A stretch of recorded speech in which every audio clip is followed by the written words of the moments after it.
Bonjour à tous, bienvenue dans Décoloniser, le podcast consacré à l'actualité antiraciste. Mon nom est Malika Salin et je vous retrouve chaque semaine pour aborder une question en lien avec le racisme.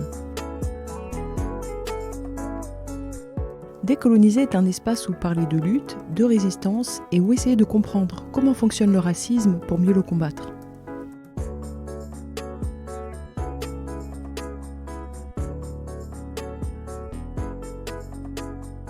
Du côté de la lutte contre la double peine, en 2000, Jean Costil, Bernard Bolz et Bertrand Tavernier créent la campagne Une peine point barre pour que tous les soutiens nationaux à la cause qui se sont manifestés pendant les grèves de la faim s'organisent, se stabilisent. De très nombreuses organisations ont participé à cette campagne. C'est une campagne qui continue de banaliser, de normaliser la revendication de suppression de la double peine. Or, plus cette revendication devient banale, normale et moins sulfureuse, plus il y a de chances que la loi change.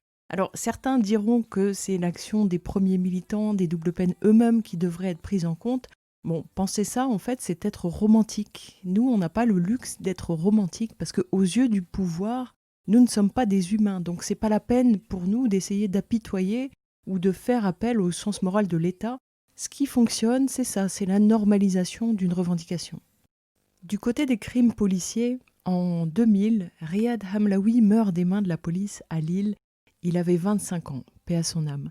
Après sa mort, des révoltes vont durer plusieurs jours. Ce sont plusieurs quartiers de la métropole lilloise qui s'enflamment. Pour vous donner la mesure, 60 personnes vont aller en garde à vue. C'est vraiment la tension qui est montée progressivement dans ce quartier qui a conduit à l'escalade mortelle. Et les habitants dénoncent la mentalité de caïd chez certains flics et le fait que les flics qui sont corrects laissent faire et ferment les yeux, ce qui entretient totalement le problème, au point où avec la BAC, c'était déjà allé loin dans l'affrontement 15 jours avant la mort de Riyad. L'auteur du coup de feu mortel est mis en examen pour homicide volontaire. Il est incarcéré et suspendu administrativement. Et c'est un cas exceptionnel parce que le gardien de la paix a immédiatement reconnu sa responsabilité. Il a dit qu'il avait réagi par peur dans une situation à laquelle professionnellement il avait mal été préparé. Et c'est probablement cette escalade de la tension qui l'a aussi plongé dans cet état de peur. Dire ça, ce n'est pas le dédouaner, c'est tenter d'expliquer comment un climat a pu conduire à cet acte irréparable. Les familles et les amis de Riyad organisent une marche qui va réunir 3000 personnes et le maire de la ville, Pierre Mauroy, va assister aux obsèques. Comme à Toulouse, les habitants ont donc extériorisé leur colère pendant plusieurs jours et on voit que ces morts, elles fonctionnent toujours comme un déclic. Ce qui va se passer après, c'est que la justice va dédouaner le policier et requalifié en coup mortel ayant entraîné la mort sans intention de la donner. Et l'homme demandera d'ailleurs pardon au procès. Une étude va être commandée par le ministère de l'Intérieur sur le revolver Manurin, celui qui a été utilisé dans les coups mortels contre Riyad à Lille et contre Habib à Toulouse. Et contrairement au pistolet qui s'arme manuellement, le Manurin, il n'a pas de cran de sûreté. Or, entre le moment où on arme et celui où on tire, on a quelques secondes de réflexion. Et or, le Manurin, lui, il a toujours une balle dans le canon. Et la majorité des flics en sont équipés et ils sont aussi mal formés au tir. Alors que dans les polices des pays voisins et même dans la gendarmerie, on est passé au pistolet. Le ministère de l'Intérieur dira même que, comme c'est une industrie française, il est question là aussi de préserver des emplois. Mais ça, c'est inentendable comme logique parce que rien n'empêche Manurin de se renouveler et de produire des armes différentes. Mais ça revient quand même à dire des emplois contre des vies, c'est extrêmement cynique. Et la même année, ça va aussi brûler à la Grande Borne à Grigny et au Tarteret après que Ali Rezghi meure tué par un policier, paix à son âme.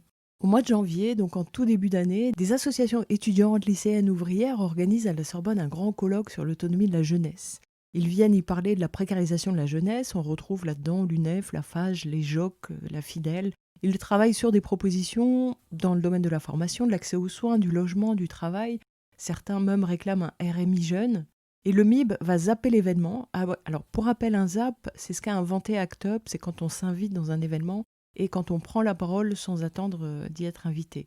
Donc le MIB interrompt les débats en alertant sur l'existence de deux jeunesses. La salle est assez réceptive. Il y a quand même des gens qui ne supportent pas qu'on divise la jeunesse. Donc le MIB leur répond que ce qui menace, c'est plutôt l'explosion sociale. Et un représentant de la Fédération des mutuelles de France va leur dire que c'est exactement pour cette raison qu'il faut réfléchir pour l'ensemble de la jeunesse. Donc on est dans un dialogue de sourds qui nous rappelle quelque chose. Et justement, cette jeunesse d'origine immigrée, cette jeunesse dans les quartiers, elle subit les discriminations et au mois de mars, l'État va faire le bilan des CODAC. Les CODAC, ce sont les commissions départementales d'accès à la citoyenneté qui avaient été créées en 1999 pour favoriser l'intégration républicaine. Et elles pouvaient aussi être saisies dans des cas de discrimination. Les CODAC ne sont pas indépendantes, elles sont présidées par le préfet. Donc on a le préfet qui d'un côté lutte contre les discriminations et de l'autre côté réprime avec son volet sauvageon violence urbaine, ce qui est quand même un double registre un peu difficile à manier. Et en une année, elles ont été saisies de 350 cas de discrimination à l'embauche professionnelle, administrative ou à l'entrée en discothèque.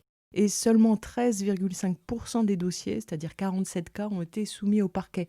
Les autres sont soit allés en médiation, soit ont été classés sans suite. Et pourquoi classer sans suite ? Eh bien, encore une fois, à cause de la charge de la preuve qui incombe à la victime.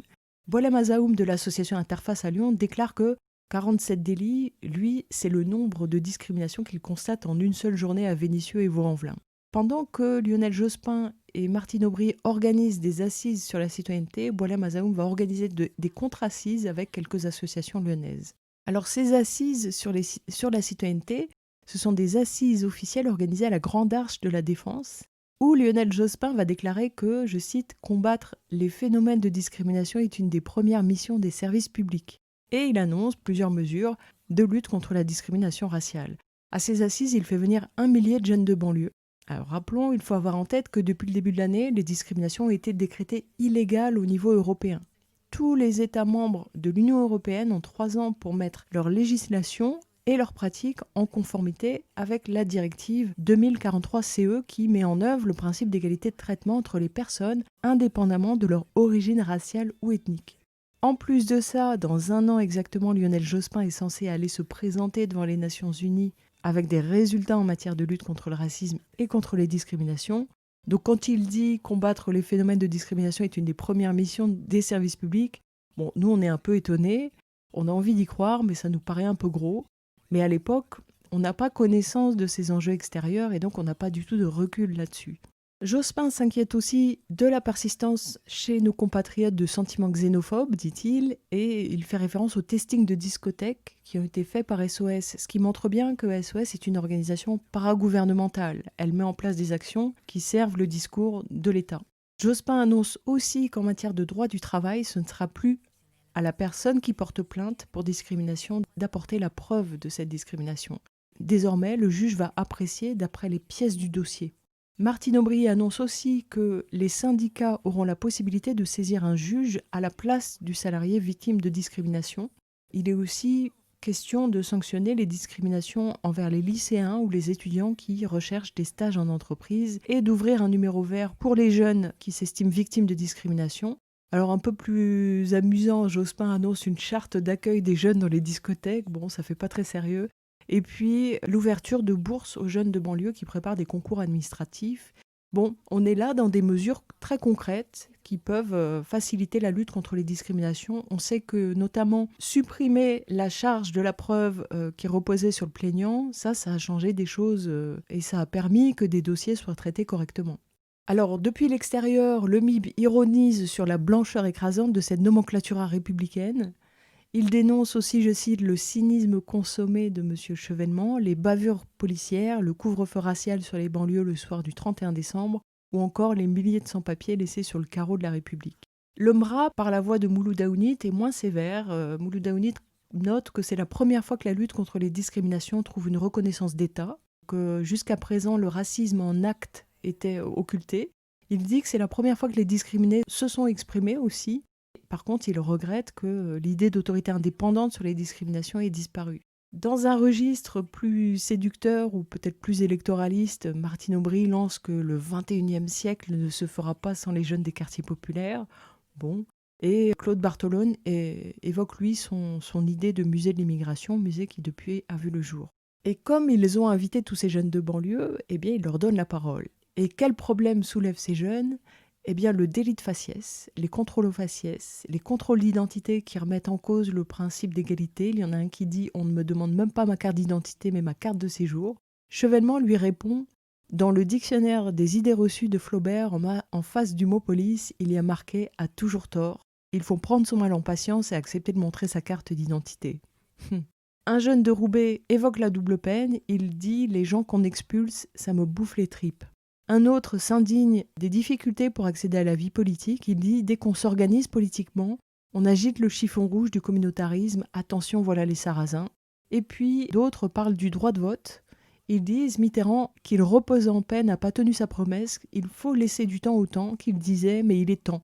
Et certains jeunes demandent aussi pourquoi le MIB est écarté, puisque donc une trentaine de manifestants ont occupé le parvis de la Défense pour dénoncer le fait que ces assises n'évoquaient ni la double peine ni le droit de vote des étrangers, et puis le fait aussi que des associations aient été triées sur le volet. Pour eux, c'est électoraliste, ça a à voir avec le fait que les municipales approchent. Yazid Kerfi, qui est cofondateur du MIB et à l'époque directeur de maison de quartier, est un peu plus tempéré. Lui dit il ne faut pas être complètement négatif, c'est vrai qu'il reste à mettre en accord les paroles et les actes, mais ces discours attestent d'une véritable prise de conscience collective et c'est déjà important. Ici, les jeunes ont vu qu'ils ne sont pas seuls à affronter ces problèmes de discrimination et que d'autres, comme eux, essaient de faire bouger. La LDH, par la voix d'Henri Leclerc, remarque que, encore une fois, on mélange la question de la citoyenneté et la question de la nationalité. Et Malek Bouti de SOS, lui, il est absolument fan de ces actions gouvernementales, mais il va quand même mettre en garde en disant qu'il faut défendre le modèle républicain et ne pas tomber dans des pratiques à l'américaine.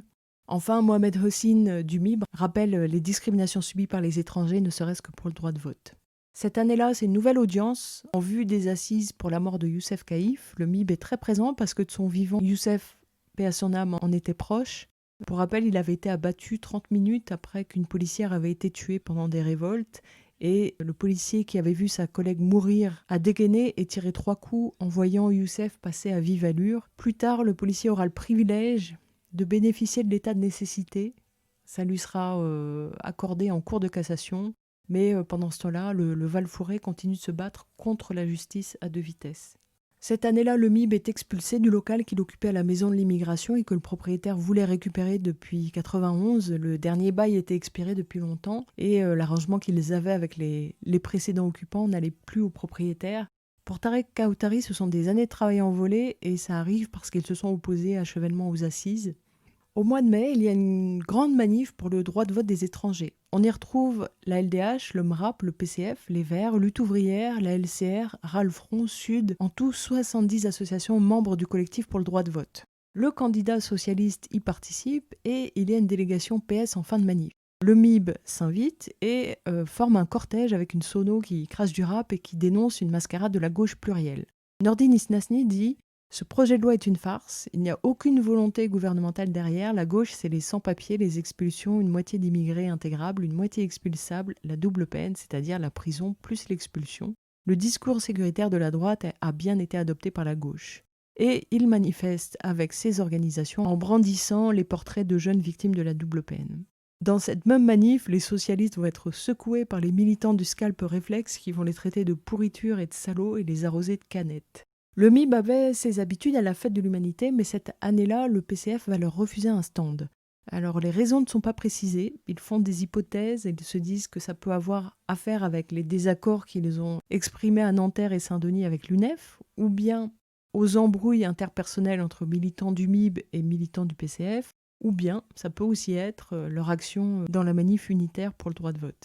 Ils organisent au mois de juin un rassemblement contre la double peine à Châtelet, et une semaine plus tard, ils sont dans le Larzac à installer une tente pour quelques jours avec la gauche altermondialiste. En 2000, la ville de Milhaud en Aveyron s'apprête à devenir le Seattle français de l'anti-mondialisation, puisqu'il s'y passe le procès de José Bové et puis tous les événements organisés en marge dans le Larzac.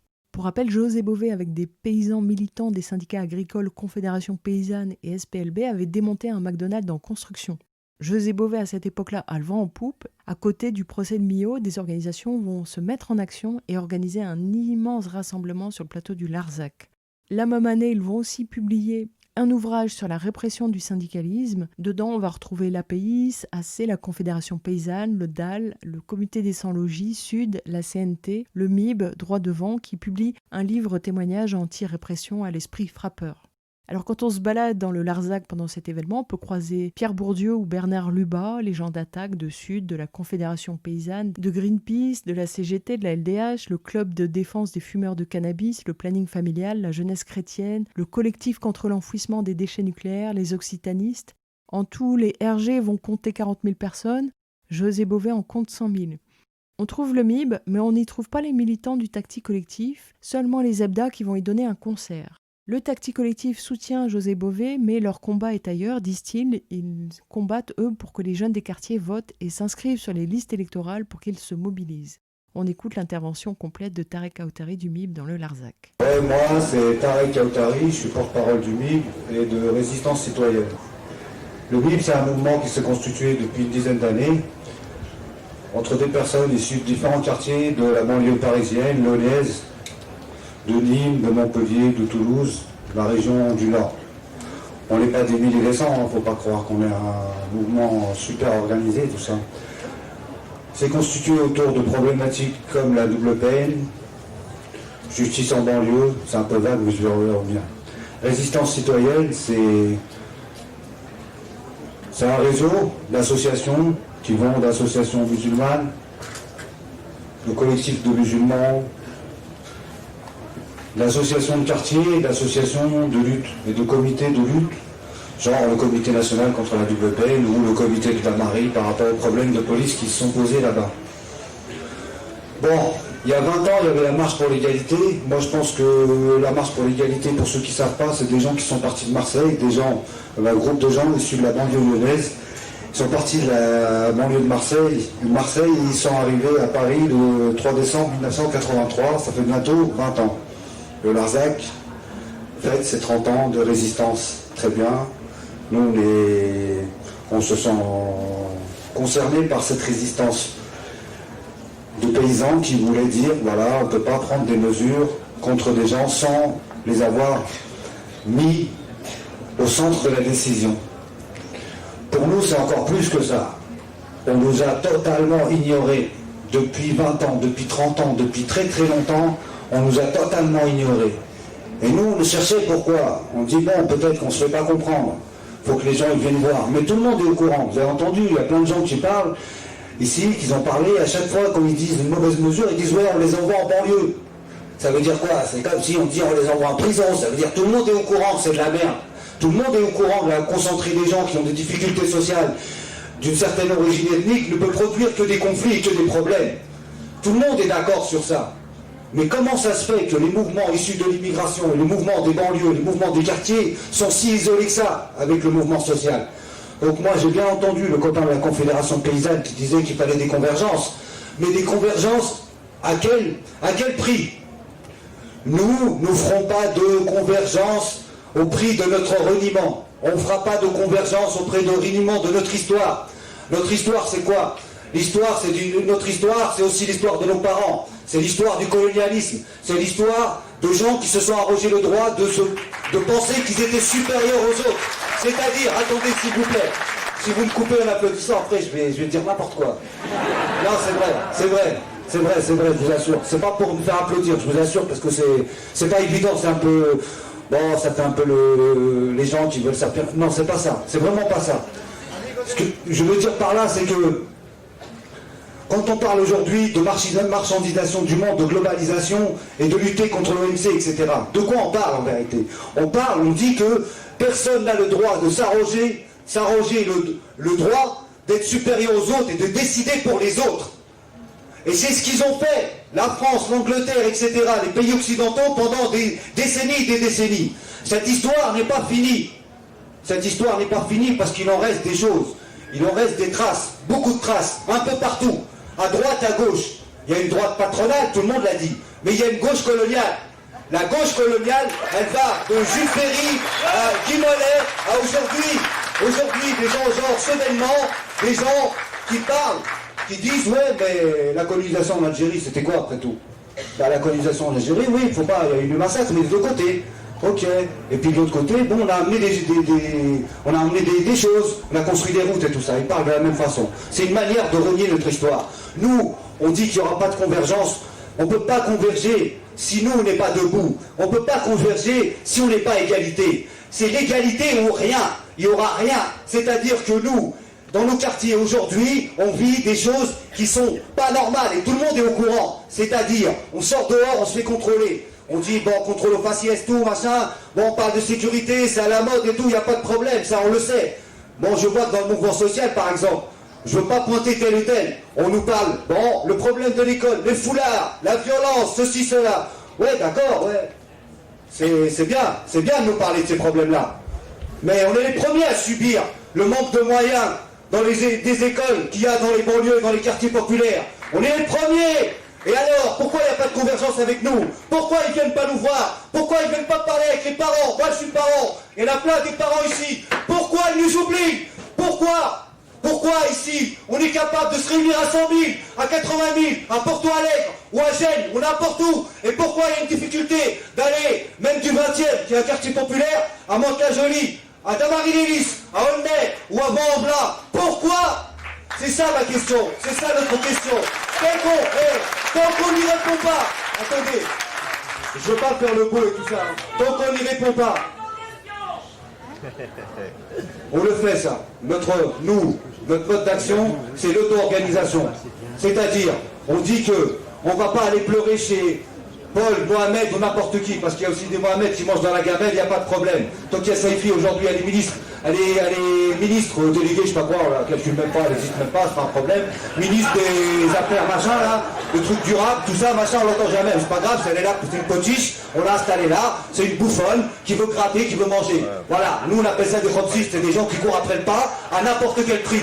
Ces gens-là, c'est des gens qui sont colonisés dans leur tête. Ils ont un complexe. Le complexe, c'est quoi? C'est de dire que bon, on nous intègre pas parce qu'on n'est pas joli, parce qu'on n'est pas beau, parce qu'on ne parle pas d'une certaine façon. C'est quoi parler d'une certaine façon? C'est de dire, c'est oublier l'histoire. Non, l'histoire, on ne peut pas l'oublier comme ça. C'est pas possible. Comme les paysans ne veulent pas oublier leur histoire, s'accrochent à leur terre, nous on s'accroche à notre histoire. Mais pas pour faire les bons, pour dire qu'on est les meilleurs, pas du tout. Parce qu'on dit que dans cette histoire, il y a les raisins, c'est-à-dire de ce qui se passe aujourd'hui. Parce qu'après tout, c'était quoi la colonisation? C'est des gens qui s'arrosent le droit d'aller occuper.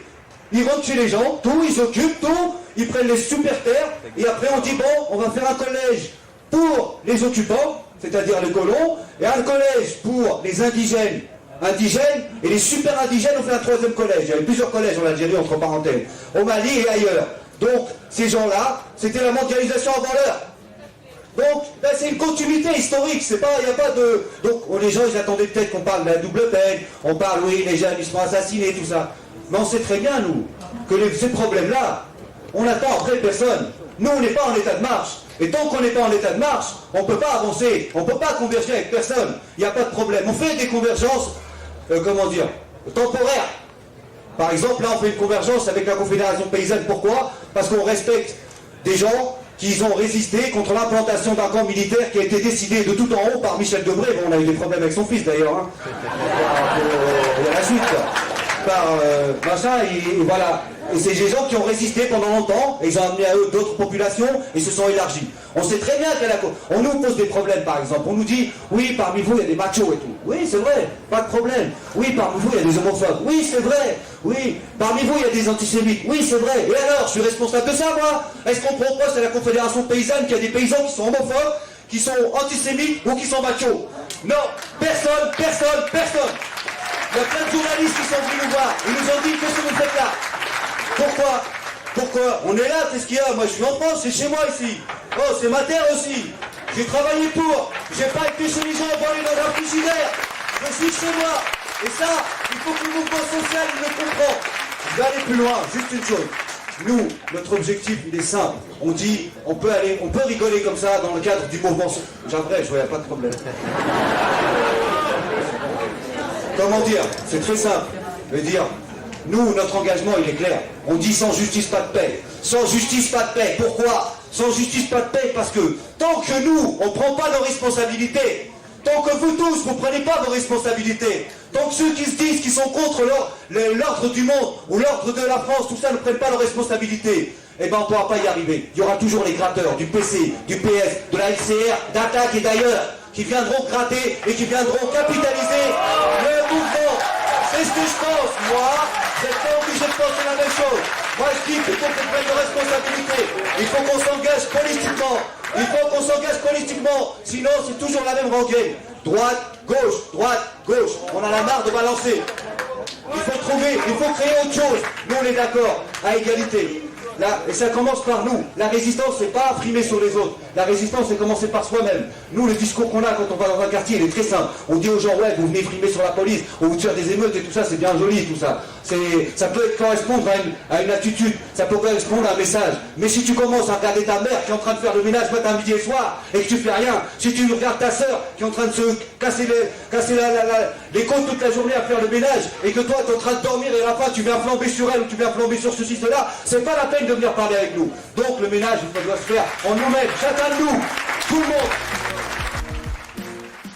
Au mois d'octobre, le MIB, avec l'Association des familles en lutte contre l'insécurité et les décès en détention, la FLID, le collectif Justice pour Ait El Mortar, le collectif Nick Latol et l'association Andromaque organisent un débat sur les violences dans les commissariats, les gendarmeries et les prisons. Ils recensent les abus et ils font de l'information.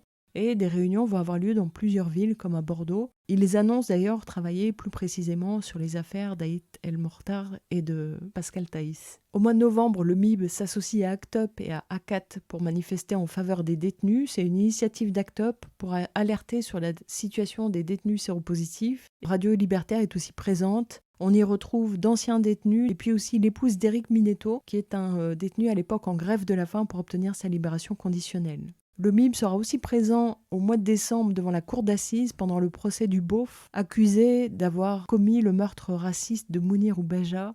L'accusé ne prendra que 10 ans pour coups et blessures volontaires avec arme ayant entraîné la mort sans intention de la donner, alors qu'il avait tué Mounir d'une balle de 22 longs rifles, et à l'époque le quartier du Bosquet avait flambé. Et puis à Lyon, il y a la tradition de la fête des Lumières en fin d'année, et cette année-là, le MIB, la FLID et Agora vont manifester devant les prisons Saint-Paul et Saint-Joseph de Lyon pour dénoncer le manque de lumière qui entoure le décès de plusieurs détenus dans les prisons. Bolem Azaoum estime qu'il y en a une 12aine à Lyon chaque année, et triste coïncidence, le jour même, un détenu de 24 ans s'était pendu à Saint-Joseph et avait été hospitalisé dans un état grave. Enfin, au mois de décembre, les militants du MIB se réuniront à Damary-les-Lys pour commémorer la mort d'Abdelkader Bouziane dans le recueillement. La bataille n'est pas terminée, prévient Malika Bouziane, la tante du défunt. Tant que la justice n'aura pas condamné cet homme, Abdelkader ne pourra pas reposer en paix, dira sa mère.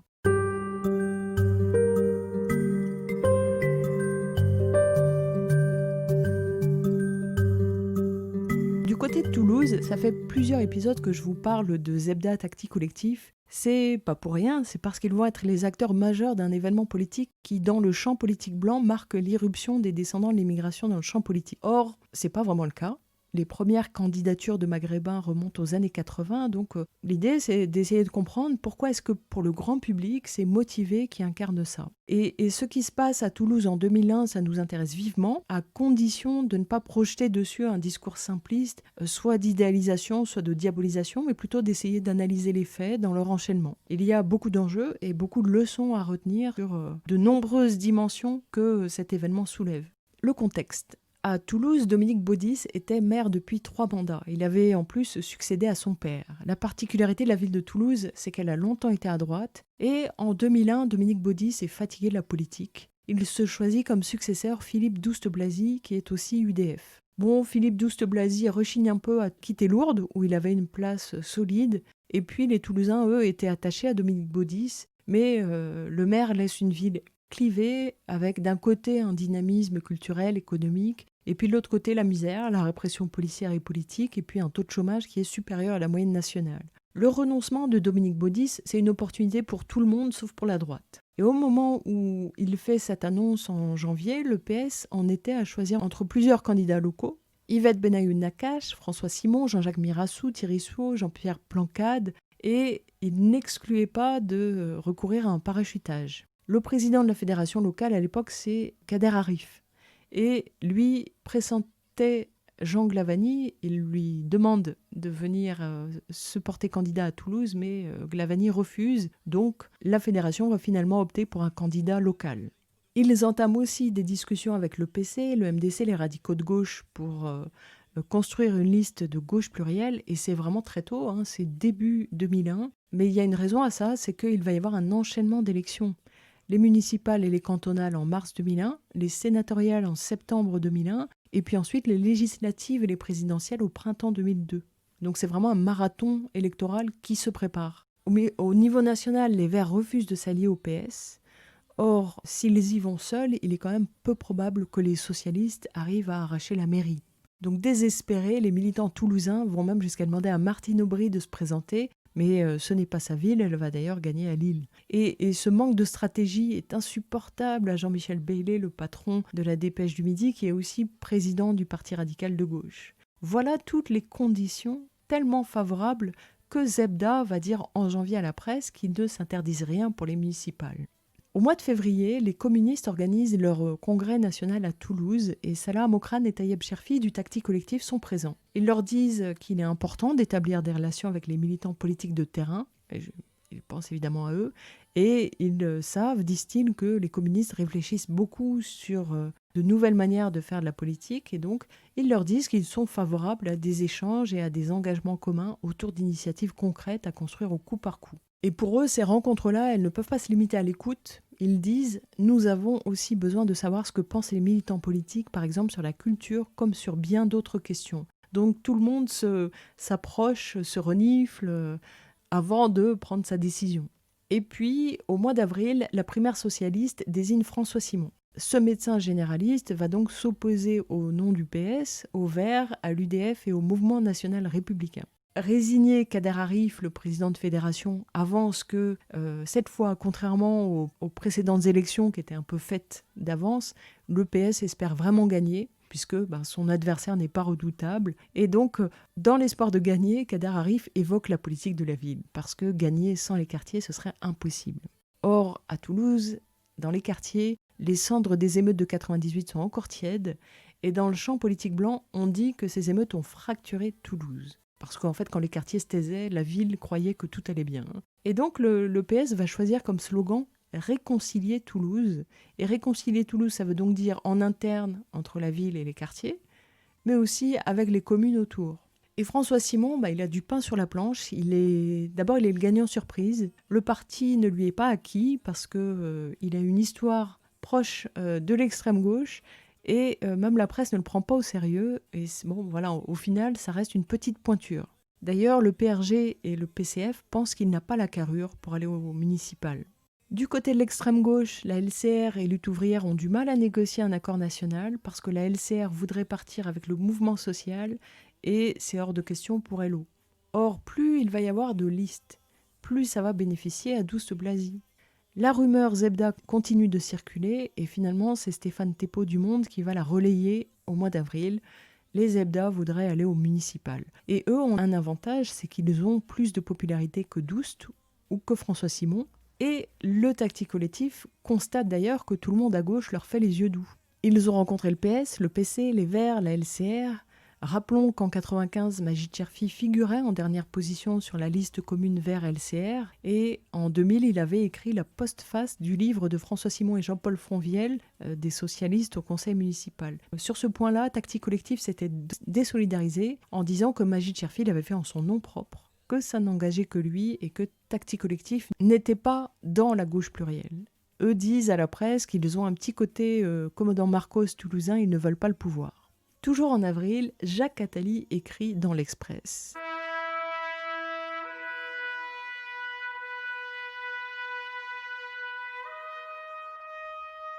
Les enfants d'émigrés, citoyens français si improprement appelés immigrés de seconde génération, s'apprêtent à jouer dans certaines villes comme à Lille, à Marseille ou à Toulouse un rôle phare dans la préparation des élections et que s'y organisent de véritables mouvements politiques nouveaux, cohérents, complet, engagé et responsable, aux effets aujourd'hui imprévisibles.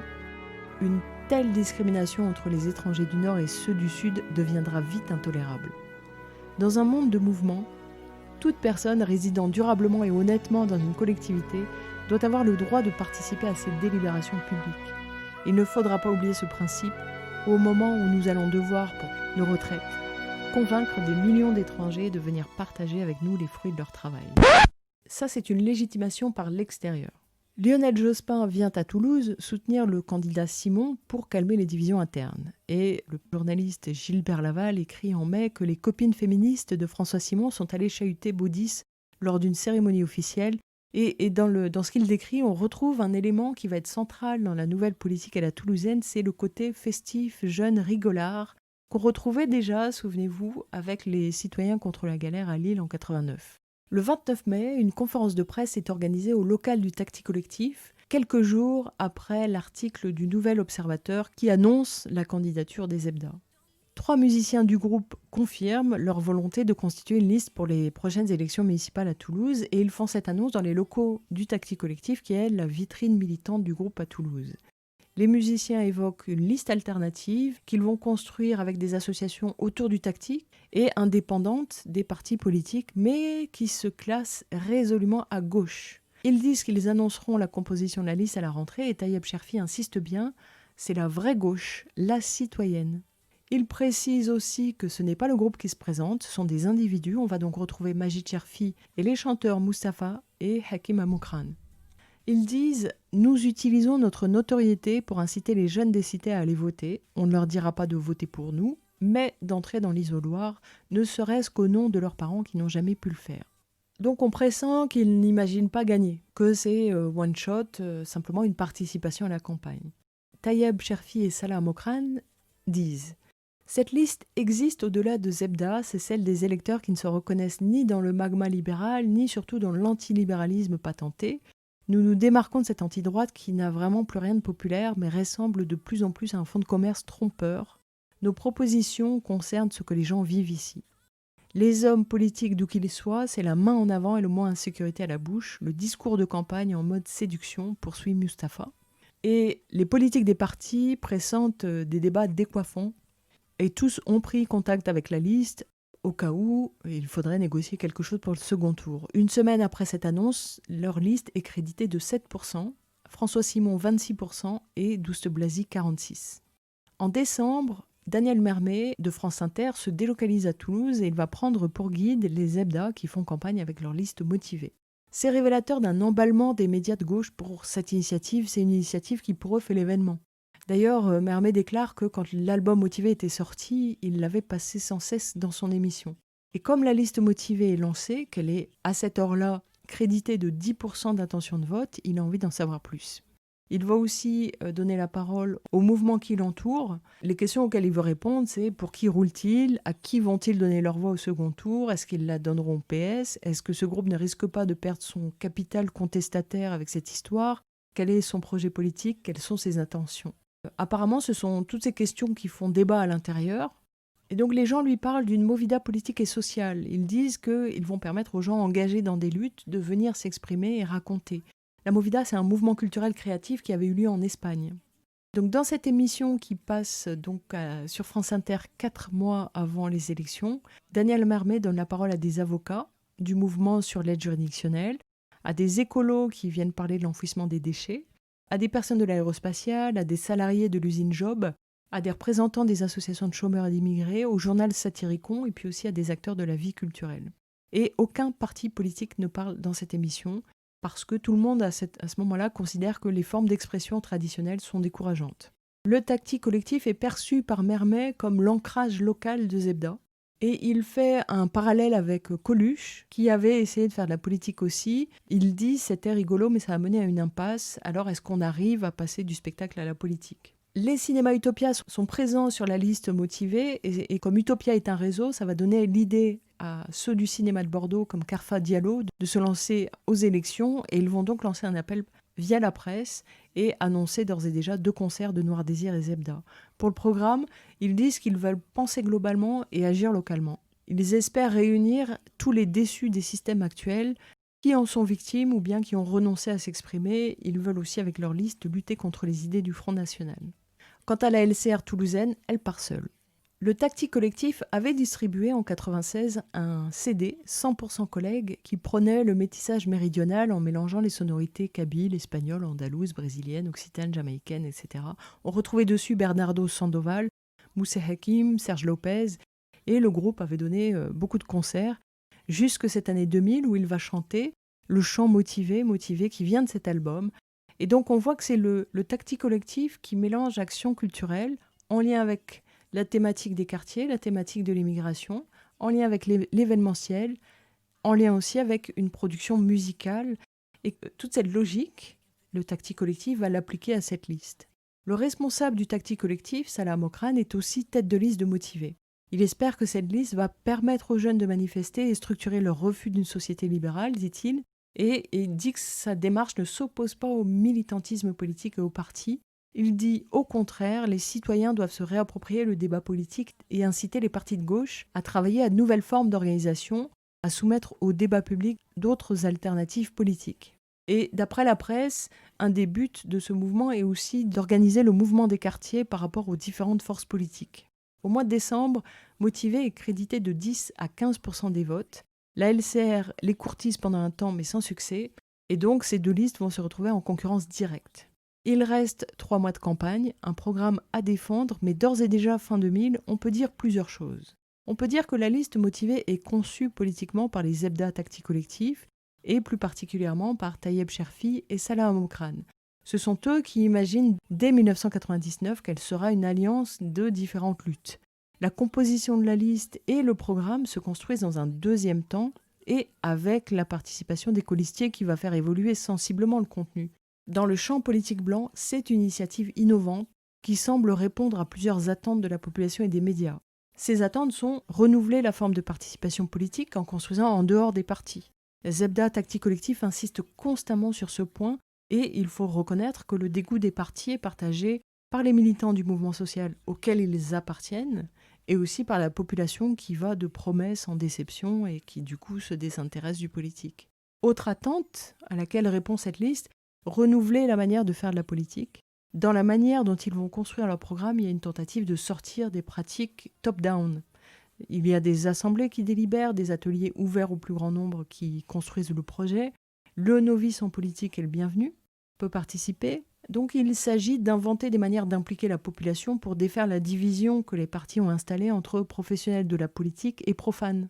C'est inspiré de pratiques sud-américaines et le fait de donner de la place aux minorités raciales ou de genre, c'est inclus dans cette nouvelle manière de faire de la politique. Autre attente, on est dans une liste citoyenne au sens où ce ne sont pas des spécialistes de la politique qui sont recherchés, mais ce n'est pas non plus fait de manière superficielle. C'est-à-dire qu'il y a un fonctionnement collectif qui cherche à inventer des manières d'arriver à ce résultat et à ce que ce résultat perdure après la campagne. C'est lutter contre le dégoût du politique. Et avec le discours qui est employé, avec les modes d'intervention, avec le fait de sortir des comportements attendus en politique, c'est ce but qui est recherché. Ça peut donner un aspect bordélique, mais c'est le reflet de la construction commune qui arrive quand on n'est pas dans la situation où c'est le parti qui définit le programme et puis ensuite la liste locale va le réciter. Autre attente du champ politique blanc rempli par cette liste, intégrer les banlieues. Et de ce point de vue, par leur histoire, les Zebda Tactique Collectif, ils ont une double casquette. Militants du mouvement social d'abord, les Cherfi, on va dire plutôt à gauche. Tayeb Cherfi avait fait la marche Convergence 84 et puis les Mokrane plutôt à l'extrême gauche, élevés dans une culture politique communiste et proche ensuite de la LCR. Mais ce sont aussi des associatifs des quartiers, quartier nord, d'abord politique de la ville, puis acteurs culturels, à l'époque autonomes financièrement. Mais l'autonomie n'est pas qu'une question d'argent, je vais bientôt publier un texte sur ce sujet. Et cette question des quartiers, des banlieues, de l'immigration, elle n'est pas intégrée comme annexe. La tête de liste est livré à un descendant de l'immigration, en l'occurrence Salah Mokrane. Ça, c'est répondre à cette demande de l'époque. Et à l'époque, le responsable de l'association Tactique Collectif est méconnu du grand public en tant que figure politique. C'est vraiment cette liste qui va l'instituer. En revanche, son action culturelle, elle est très identifiée à Toulouse. Il y a eu de grands festivals populaires à Bourbaki et autres qui ont permis à de nombreux Toulousains de voir Noir Désir, Manu Chao à petit prix. Et ça, c'est vraiment connu de tous. Il bénéficie aussi par son nom de la popularité de ses frères, dont les chants animent toutes les manifestations de gauche et d'extrême gauche contre l'extrême droite, contre le libéralisme, en soutien aux immigrés, etc. Or, on a vu, par contraste, que le PS souffre d'avoir une tête de liste inconnue. Et donc la popularité dans un scrutin local comme celui-là, c'est un atout majeur. C'est la garantie d'avoir la presse nationale qui couvre, comme Daniel Mermet, mais aussi Libération, Politis, etc., Quand un arabe lambda sur une liste classique aurait eu grand-peine à se hisser en haut de liste, dans cette configuration, en tant qu'initiateur, Salah Abdeslam peut imposer être la tête de liste. Et je rappelle qu'on n'est pas dans une ville de banlieue parisienne, on parle de la 4e ville de France, qui en plus historiquement est acquise à la droite. Or, on a vu que dès le lancement de la campagne, tout le monde, à part la droite, lorgnait sur le vivier des quartiers. Avec ce choix, cette liste est en position de force pour l'arracher. En tout cas, fin 2000, quand la presse regarde les chiffres, elle se permet de le penser. On découvrira après que les quartiers n'ont pas voté, parce que ce qui se passe dans le champ politique blanc ne les intéresse pas. Et enfin, dernière attente, il y a cette préoccupation de réconcilier une ville qui paraît clivée. Et de ce point de vue, Motivé semble répondre à cette attente, au moins symboliquement, par le panachage de sa liste et par le fait que ce ne soit pas superficiel, puisqu'on retrouve tel responsable d'association, tel syndicaliste, tel responsable de la maison des chômeurs, etc. Maintenant, la question c'est, tout cela nous concerne-t-il ? Faisons-nous partie du mouvement social, nous les non-blancs ? Cette rupture que Motivé incarne dans le champ politique blanc et qui fait que rarement chercheurs et journalistes auront autant écrit sur une liste, est-ce qu'elle est du même ordre que celle incarnée par la liste de Bron de 89 ?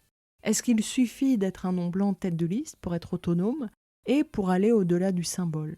Ça dépend du programme, ça dépend des alliances de deuxième tour, ça dépend de la composition de la liste, ça dépend de l'action municipale et tout ça, on le verra au prochain épisode.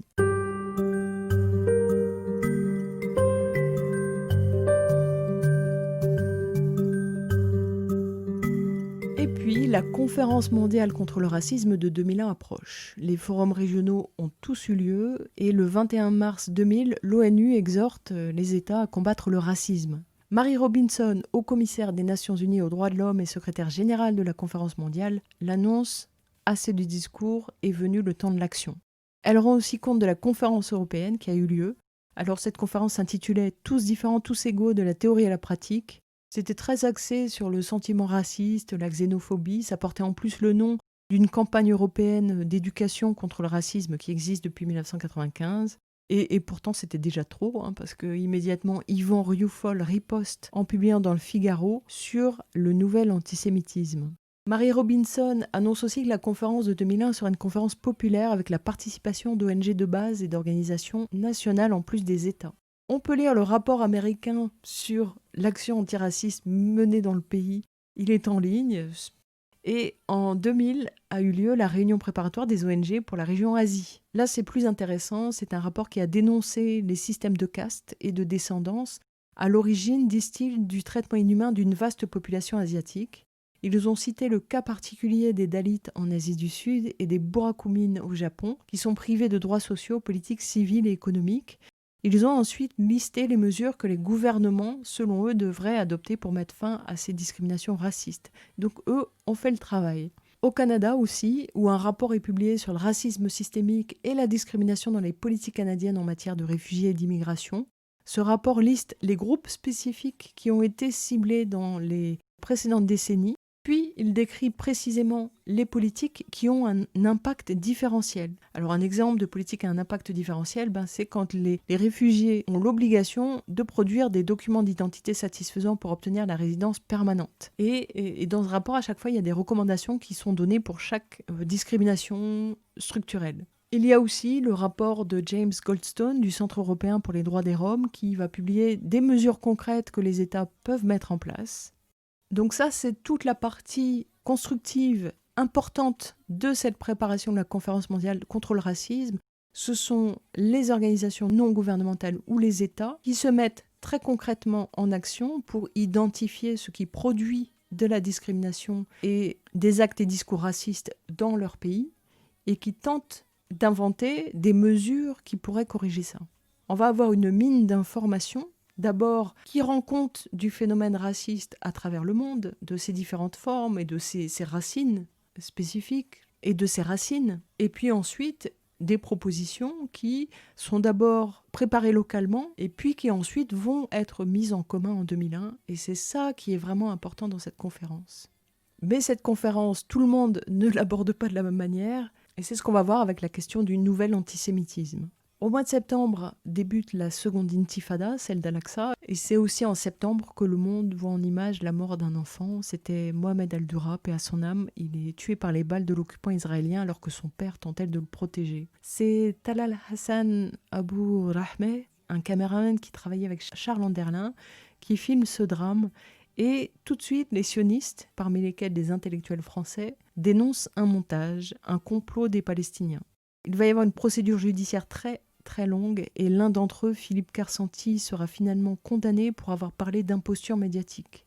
Pour comparaison, l'armée israélienne a reconnu très rapidement être l'auteur du tir mortel, avant de se rétracter évidemment. Mais à l'époque, la LDJ va aller manifester sous les fenêtres de France 2 et décerner à Charles Anderlin le prix Goebbels de la désinformation. Claude Lanzmann dira être révolté par le fait qu'un journaliste arabe ait filmé ça. Par contre, la mort de l'enfant le laisse complètement indifférent. Et plus tard, quand il va y avoir recrutement du nouveau président de France 2, Rémi Pfimelin, qui donc avait été choisi, raconte que le député Jean-Pierre Plancade, qui était aussi membre du groupe France-Israël à l'Assemblée, lui a demandé quelles étaient ses intentions sur le traitement de cette affaire. Pour taire la polémique, France 2 devra aller jusqu'à montrer les images de la dépouille de l'enfant à la morgue. Et Charles Anderlin a raconté toute cette histoire dans le livre « Un enfant est mort ».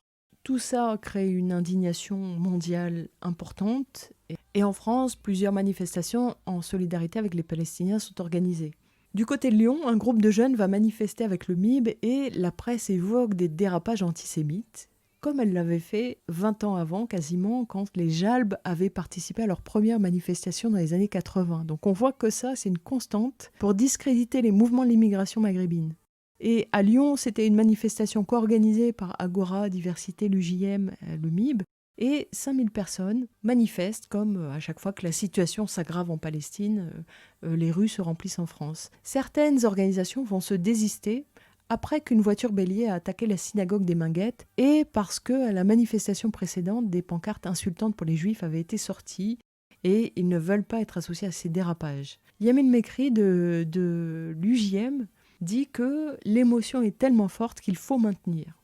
Alors ce qu'ils vont faire, c'est qu'ils vont prendre des précautions pour que ça ne dégénère pas et ils vont aussi ajouter à leur déclaration « Nous sommes nombreux, venant pour la plupart des quartiers stigmatisés, relégués, oubliés, et nous sommes fiers de cet engagement aux côtés d'autres mouvements pour défendre l'honneur d'un peuple si terriblement opprimé. » Et cette arme du nouvel antisémitisme n'est pas née en France. Du côté des États-Unis, c'est exactement le même phénomène et c'est pourquoi Norman Finkelstein sort cette année-là l'excellent livre « L'industrie de l'Holocauste, réflexion sur l'exploitation de la souffrance juive ». Alors je vous en livre quelques extraits, il est à lire absolument. Norman Finkelstein est un politologue américain. Il a écrit de nombreux livres et sa thèse de doctorat est devenue un best-seller en 1984, From Time Immemorial, qui, je crois, malheureusement n'a pas été traduit en français. C'est un livre qui reprend le mythe que la Palestine aurait été une terre sans peuple pour un peuple sans terre. Dans ce livre sur l'industrie de l'Holocauste, il veut démontrer que, après s'être désintéressé de ce que les Juifs survivants du génocide de la Seconde Guerre mondiale avaient vécu, les États-Unis vont donner naissance à une arme idéologique qui permet de faire d'un État hors la loi une victime et aussi de faire des États-Unis, par extension, une victime du nouvel antisémitisme. Or, on le sait, être victime, c'est être innocent. Et ça va faire passer de l'analyse des faits historiques à la propagation de la mémoire, une construction idéologique d'intérêt particulariste. Les parents de Finkelstein ont survécu au génocide des Juifs d'Europe et, par contre, le reste de sa famille a été supprimé. Et il a bien vu, quand ils sont arrivés aux États-Unis, quelle indifférence leur sort suscitait chez les Américains. Et je parlais des députés français qui sanctifiaient l'Holocauste par rapport à l'esclavage. Ça, Norman Finkelstein a vu le même phénomène aux États-Unis et il l'a combattu avec férocité. Il dit « Je n'ai jamais entendu ma mère dire « ne compare pas », au contraire, elle comparait toujours ». C'est très fanonien, c'est-à-dire c'est considérer que ce que l'on a subi doit nous ouvrir à ce que vit l'humanité. Finkelstein a d'abord repéré qu'il y avait une indifférence vis-à-vis de ce sujet de la part de l'Amérique et des Juifs qui étaient aussi très assimilationnistes. Les Juifs américains essayaient en grande partie de prendre de la distance avec la figure du Juif de gauche. Au début, faire référence à l'Holocauste nazi, c'était une attitude communiste, et on le sait, il ne faisait pas bon être communiste aux États-Unis dans les années 60. Et le changement survient en 1967 avec la guerre israélo-arabe.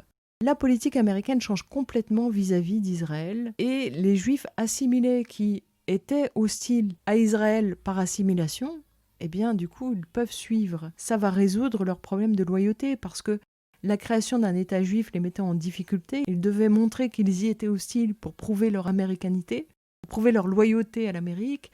Et donc si les USA soutiennent Israël, cette pression disparaît. C'est donc par intégrationnisme que ces juifs américains deviennent pro-sionistes. Après la guerre des 6 jours, les grandes associations juives américaines s'engagent dans le renforcement des alliances entre les USA et Israël. Et Finkelstein évoque ainsi une intellectuelle juive qui, avant 1967, critiquait très durement Israël sur la déportation des Palestiniens. Elle disait que la morale ne pouvait pas être aussi flexible, et à partir de 1967, elle va célébrer Israël. Certaines élites juives américaines ont prétendu s'intéresser à Israël en disant qu'il risque de s'y passer un second holocauste, ce qui est totalement faux, parce que l'industrie de l'Holocauste est née après que Israël a démontré sa force militaire et surtout s'est vanté d'avoir cette force militaire. Et Norman Finkelstein accuse ces élites de ne s'intéresser à l'Holocauste nazi que depuis que ça a un intérêt politique. Et il remarque que Reagan a vite été pardonné d'avoir présenté des soldats nazis comme des victimes du nazisme. D'ailleurs, le centre Simon Wiesenthal va lui décerner en 1994 un prix pour son soutien loyal à Israël. Tandis qu'à Jesse Jackson, les sionistes n'ont jamais pardonné d'avoir dit qu'il était là d'entendre parler de l'Holocauste. Jesse Jackson a été régulièrement attaqué par ces élites juives. Et donc, cette industrie de l'Holocauste, c'est une arme idéologique pour servir l'alliance stratégique entre États-Unis et Israël, mais aussi au-delà, comme on le verra au prochain épisode. Et Finkelstein explique bien comment cette industrie de l'Holocauste sert aussi des intérêts intérieurs. J'ai parlé du centre Simon Wiesenthal, qui remettait des prix à ceux qui avaient soutenu Israël. Le centre Simon Wiesenthal sera un acteur majeur de la déstabilisation de la conférence contre le racisme de 2001. Donc pour la politique intérieure américaine, on est à une période où les politiques identitaires et la culture de la victimisation se développent. Or les Juifs, contrairement aux Noirs, aux Amérindiens, aux femmes ou aux Hispaniques, ne sont pas victimes dans la société américaine. Ils sont plutôt bien représentés dans les hautes sphères de la société et ils connaissent pour une bonne proportion la réussite sociale. C'est donc l'Holocauste avec un grand H, puisque Finkelstein distingue l'Holocauste nazi avec un petit H, l'événement historique, ce qui s'est passé, de l'Holocauste avec un grand H, qui est l'équivalent pour nous ici de Shoah, c'est l'objet idéologique. Donc ces Juifs américains, c'est l'Holocauste qui va les instituer comme victimes. Et ça va donner naissance au nouvel antisémitisme dont on sait très bien qu'il s'est aussi diffusé en France. C'est un fonds de commerce pour des organisations comme le Centre Simon Wiesenthal qui va aussi, grâce à ça, décrocher des fonds pour la lutte contre l'antisémitisme. Alors que la réussite sociale des Juifs américains les pousse à devenir de plus en plus conservateurs, ça fait naître des tensions nouvelles avec les Noirs, parce qu'on se rappelle que les Juifs américains étaient très présents dans le mouvement pour les droits civiques. Et donc, l'antisémitisme, ça devient aussi un argument politique contre des adversaires politiques. Norman Finkelstein dit que des élites juives vont ainsi s'opposer aux politiques de quotas. Alors cette opposition, elle va servir les intérêts de l'Amérique blanche. Et pour s'y opposer, en réalité, donc pour plaire à la nation blanche américaine, ils vont dire ces politiques de quotas, elles sont anti-juives, elles rappellent, entre guillemets, les pires heures de notre histoire. Donc c'est un instrument redoutable. Finkelstein, s'inspirant de Boissevron, identifie 2 dogmes qui sont apparus après 1967. Le premier, c'est que l'Holocauste est un événement historique unique dans sa catégorie. Et le second dogme, c'est que l'Holocauste est l'apogée d'une haine irrationnelle et éternelle des gentils envers les Juifs. Et mettre l'Holocauste en dehors de l'histoire, ça le sacralise. Et un des artisans majeurs de cette sacralisation, c'est Elie Wiesel. Quand un événement est hors histoire, il est historiquement non questionnable. Alors que tout le travail de l'historien, on le voit aujourd'hui avec toute cette question autour des archives sur l'Algérie, l'historien restitue un fait dans son contexte. Il explique les circonstances qui ont fait qu'il est survenu et ce travail historique est essentiel. Or, quand un événement historique ne peut pas être questionné, alors il peut être remplacé par une idéologie, par des mystifications. Et Norman Finkelstein dit que cette prétention à faire de l'Holocauste quelque chose de singulier s'est transformé en une forme de terrorisme intellectuel et qui laisse entendre qu'aucune souffrance ne peut s'y comparer. Et ça, nous dit Finkelstein, c'est l'alibi principal d'Israël. D'ailleurs, si Israël construit des armes nucléaires, c'est à cause de l'Holocauste. Ensuite, faire de l'Holocauste nazi l'Holocauste avec un grand H, c'est faire du juif quelqu'un qui a souffert par essence. C'est dire le monde a toujours voulu éliminer les juifs et ça c'est atemporel. Et ça va donner aux juifs, donc à Israël, le droit à la légitime défense. Elie Wiesel dit même, pendant 2000 ans, nous avons vécu sous la menace perpétuelle. Pourquoi ? Sans la moindre raison. Puis à propos des Arabes, à cause de ce que nous sommes et de ce que notre foyer Israël représente, le cœur de nos vies, le rêve de nos rêves, lorsque nos ennemis essaieront de nous détruire, ils essaieront de le faire en essayant de détruire Israël. Puis à propos des Noirs américains, Elie Wiesel dit « Ce peuple qui s'est inspiré de nous ne nous remercie pas mais nous attaque. Nous sommes dans une situation très dangereuse. Nous sommes une fois de plus le bouc émissaire de tous côtés. Nous avons aidé les Noirs, nous les avons toujours aidés. Je suis désolée pour les Noirs, il y a une chose qu'ils devraient apprendre de nous et c'est la reconnaissance. Aucun peuple au monde ne connaît la reconnaissance comme nous. Nous sommes reconnaissants jusqu'à la fin des temps. » Et ensuite, l'auteur liste tout un tas de mystifications historiques sur l'Holocauste nazi faites par des auteurs de cette industrie de l'Holocauste. Et Finkelstein identifie aussi une autre particularité de l'industrie de l'Holocauste, c'est qu'elle va tenter de créer un lien logique avec le monde arabe. Et on va retrouver là toutes les inventions sur le grand moufti de Jérusalem, sur le dhimmi, toutes ces bêtises qui cherchent à assimiler la destruction des Juifs à l'hostilité des Arabes envers Israël. Et il raconte cette anecdote où un musulman participe à une commémoration œcuménique à Auschwitz et Elie Wiesel va s'insurger en disant « Avons-nous oublié le moufti Haji Amin al-Hussein de Jérusalem, l'ami de Heinrich Himmler ?» alors que personne n'a jamais poursuivi le moufti de Jérusalem comme des responsables nazis l'ont été. Donc l'industrie de l'Holocauste, elle va consister à réécrire l'histoire pour impliquer les Arabes. Ensuite, Norman Finkelstein remarque qu'aux États-Unis se sont construits des musées américains de commémoration de l'Holocauste, alors même qu'il n'existe pas de musée qui commémore les crimes commis par les États-Unis, et il trouve ça incongru. Il dit que le discours tenu dans ces musées, c'est qu'Israël est la bonne réponse au nazisme. C'est toute la différence entre l'idéologie de l'industrie de l'Holocauste et une analyse historique, politique et antiraciste du génocide des Juifs d'Europe. D'ailleurs, il dit qu'Elie Wiesel s'est beaucoup battu pour que seules les victimes juives de l'Holocauste nazi soient commémorées, et surtout pas les 500 000 tziganes. Et donc on voit bien que c'est le conflit israélo-palestinien qui guide les actions de ces idéologues.